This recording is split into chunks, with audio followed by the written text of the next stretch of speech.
Hello and welcome to another edition of the Alternative Sports Show. I'm your host today, Andre Dixon, flying solo. But you know what? I am so hyped today because we have got a legend in the game of, pretty much anything to do with the water now. Pretty much, 24-time world champion.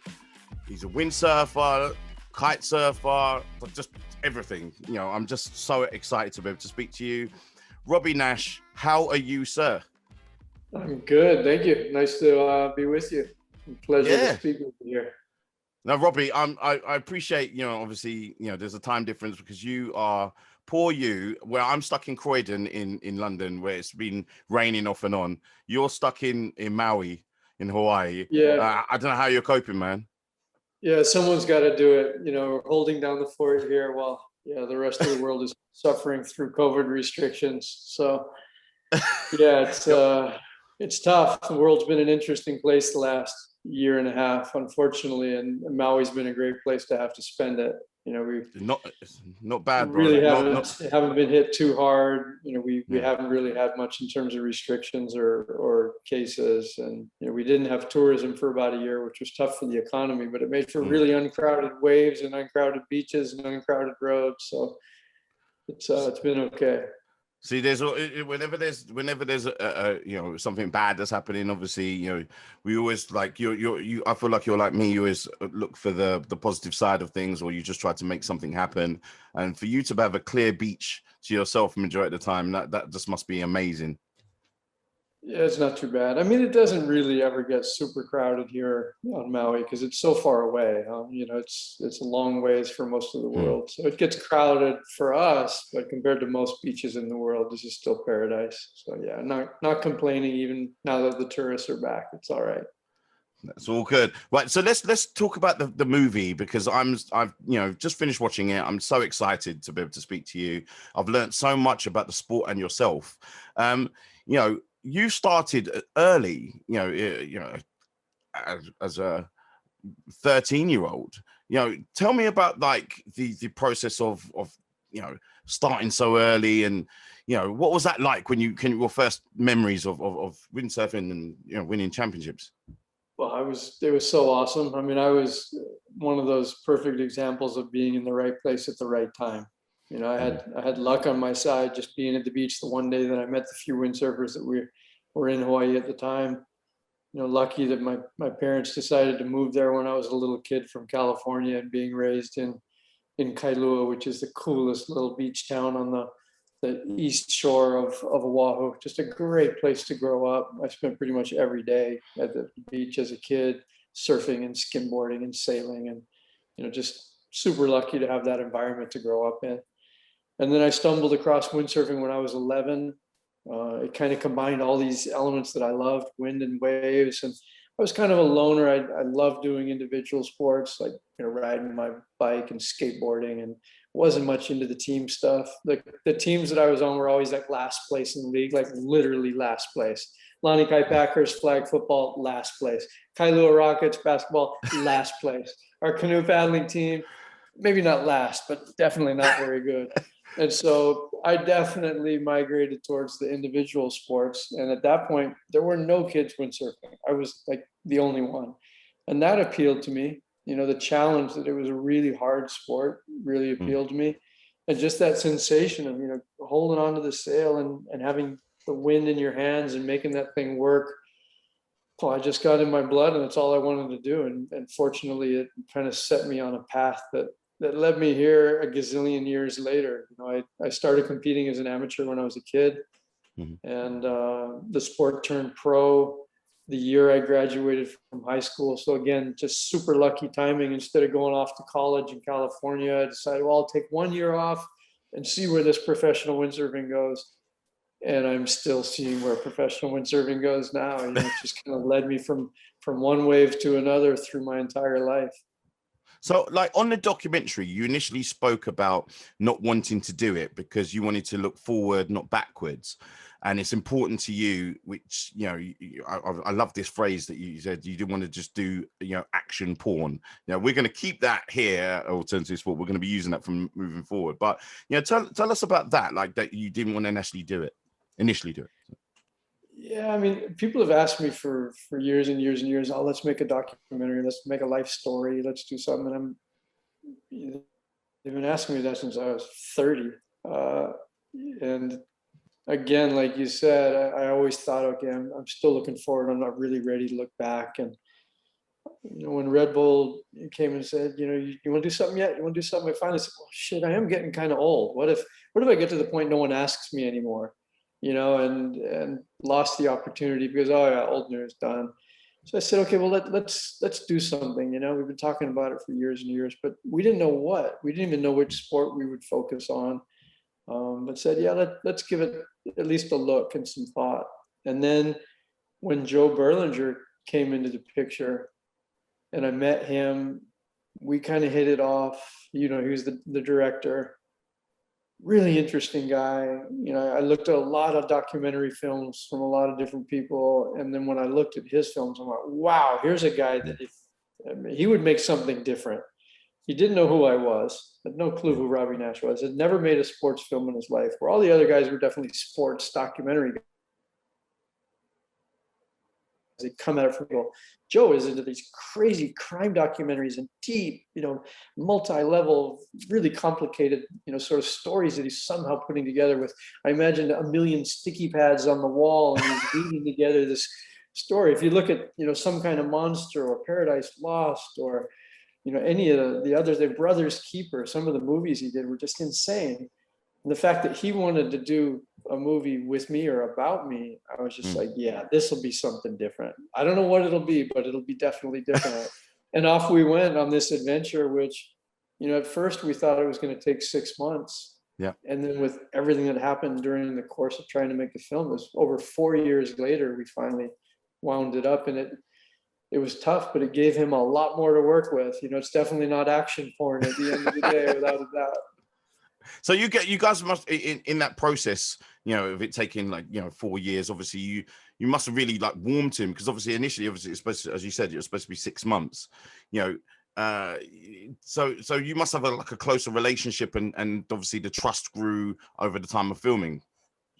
Yeah, well, I mean, part of the problem was I was injuring myself. I made it through my entire career without injury, and then right when we're about to start, the beef chunks and gravy portion of the filming, I broke my pelvis kite surfing, nearly died, and I was out of the water for quite a while. We didn't even know if we'd be able to continue with the movie.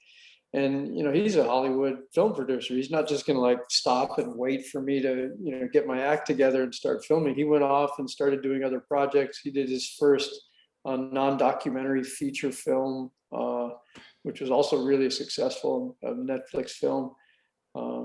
And then we regrouped once I finally healed and got back into shape and started, doing things again. And then boom, my second big injury of my career, I broke my foot and I was out for 7 months after that. And he had to go off and do other things. And again, we didn't even know if we would regroup and be able to finish this, because some guys my age don't get back from injuries like that. You're done.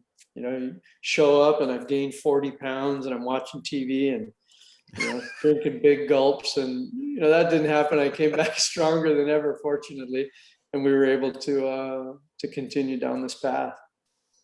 Yeah, I'm still working on my trying to get physically fit for our season. So I'm taking inspiration from you. That no matter what, obviously you had some serious injuries that I would have been KO'd from. You came back from that, so honestly, it just made me love you even more, my friend. So just a quick question regarding the errors of of the sport. Regarding the fans, what's the difference between how different is it meeting fans in the 80s, obviously when you started, compared to the era now where everyone's got their phones out every 2 seconds? So what's it like for you? Well, I mean, a lot of my fans, although it depends which sport we're talking about, kind of where I'm at, what I'm doing. Like windsurfing, your average windsurfer now is older than me. There's a lot of windsurfers around that have been windsurfing for 40 years. And, they'll meet me and go, oh my God, I had your poster on my wall when I was a kid. And they're 70. It's wow. But then I've got, younger generations. Your average kite surfer is probably in his 30s, so a couple decades younger than me. That's pretty cool. And then I've got kids, I'm out there winging with kids that are 12, 13, 15, 18, a whole new generation of young guys that are doing that, the foiling stuff. I love it. I love the fact that, people still enjoy what I do and follow me. I love meeting people that said, "Oh my God, I met you back in La Torche in 1987. Glad that you're still doing it. I love watching." And then little kids going, "This is cool that you can still do something when you're that old." I mean, I know how old I must look to like Oh, a 16-year-old. I'm a freaking dinosaur. I always joke, yeah, I was born when dinosaurs were still on the earth. I go, really? Like, so it's cool to have fans that bridge, basically 50 years. It takes a lot longer when you go and do personal appearance stuff because everybody needs a selfie now. It was faster yeah. in the old days because you're having to take pictures of everybody.